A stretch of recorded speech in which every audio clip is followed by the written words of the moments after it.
जय हिंद दोस्तों। आज हम बात करेंगे इंडो नेपाल रिलेशन के बारे में। तो भारत और नेपाल दो प्राकृतिक सहयोगी हैं।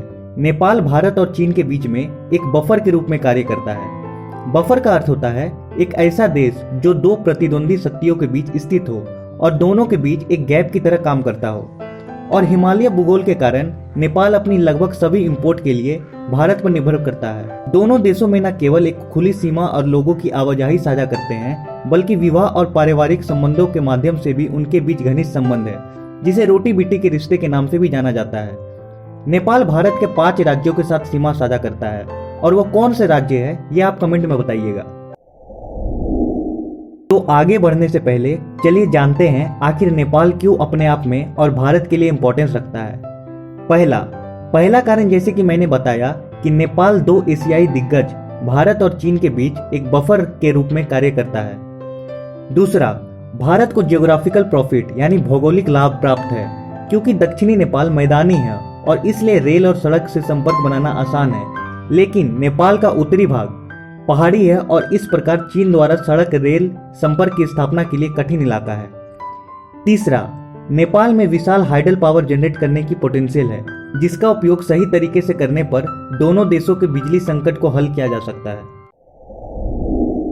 यह तो थी कुछ बातें कि क्यों नेपाल भारत के लिए स्ट्रेटेजिकली रूप से इम्पोर्टेंट है। लेकिन क्या आपको पता है कि भारत और नेपाल के बीच संबंधों की नींव 1950 में पीस एंड फ्रेंडशिप ट्रीटी के साथ रखी गई थी। इसकी शुरुआत नेपाल के राणा शासकों द्वारा की गई थी।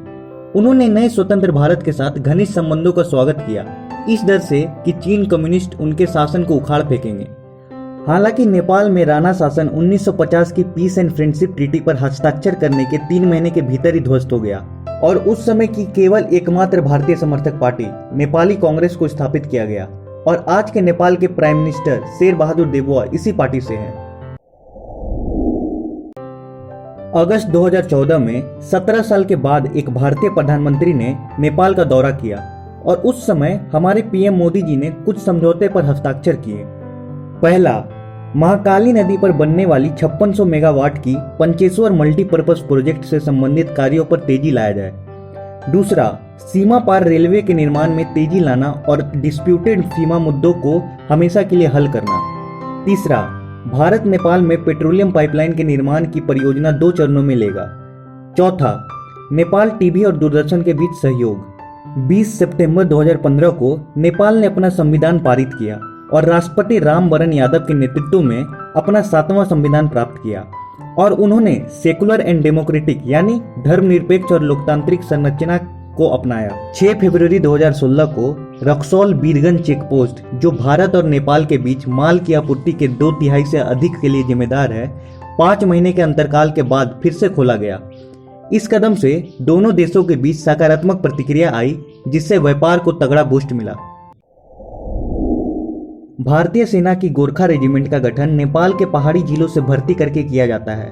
भारत 2011 से हर साल नेपाल के साथ संयुक्त सैन्य अभ्यास करता है, जिसे सूर्य किरण के नाम से जाना जाता है।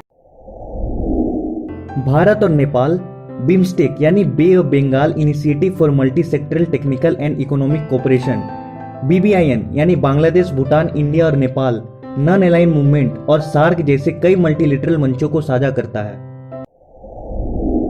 नेपाल एक लैंडलॉक्ड कंट्री होने के कारण कई वर्षों तक आयात पर निर्भर रहा, और भारत ने नेपाल के मामलों में एक एक्टिव भूमिका निभाई। हालांकि हाल के वर्षों में नेपाल भारत के प्रभाव से दूर हो गया है, और चीन ने इस स्थान को निवेश यानी इन्वेस्टमेंट, सहायता और ऋण यानी लोन से भर दिया है। चीन नेपाल को अपने बेल्ट एंड रोड इनिशिएटिव में एक प्रमुख भागीदार मानता है, और विश्व व्यापार को बढ़ावा देने की अपनी भव्य योजनाओं के हिस्सों के रूप में नेपाल में इन्वेस्टमेंट करना चाहता है। नेपाल और चीन का बढ़ता सहयोग भारत और चीन के बीच नेपाल के बफर स्टेट के भेद को कमजोर कर सकता है। दूसरी ओर चीन नेपाल में रह रहे तिब्बतियों द्वारा किसी भी चीन विरोधी रुख के गठन से बचना चाहता है। यह मुद्दा नवंबर 2019 में तब उठा जब नेपाल ने एक नया राजनीतिक नक्शा जारी किया, जो उत्तराखंड के कालापानी, लिम्पियाधुरा और लिपू लेक को नेपाल के हिस्से के रूप में दावा करता है। नए नक्शे में सुस्ता, जो कि चंपारण बिहार का क्षेत्र है, उसे भी नोट किया जा सकता है।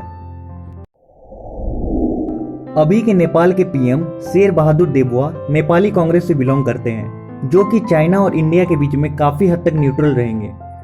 हाल में ही नेपाली कांग्रेस की तरफ से यह स्टेटमेंट भी आई थी कि China can not take India's place as a special neighbour, जो काफ़ी हद तक दर्शाता है कि यह केपी ओली की तरह किसी एक पक्ष पर झुके नहीं रहेंगे। तो आज के लिए बस इतना ही, मिलता है अगली वीडियो में। जय हिंद।